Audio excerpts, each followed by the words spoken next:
ORAN has been a great blueprint.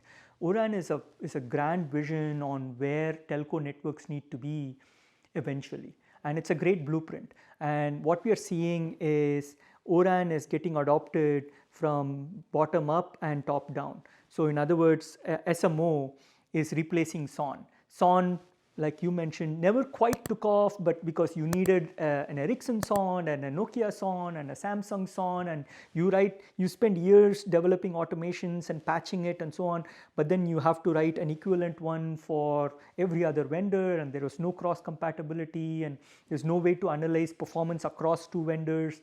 So SMO is changing all that. It's just the way it's designed to be. It's one interface. It's abstracting all NMS, EMS signals, and you just interface with it using R1. And I believe it's going to be transformative in the sense that you write code for one vendor, it's just going to seamlessly work for all other vendors.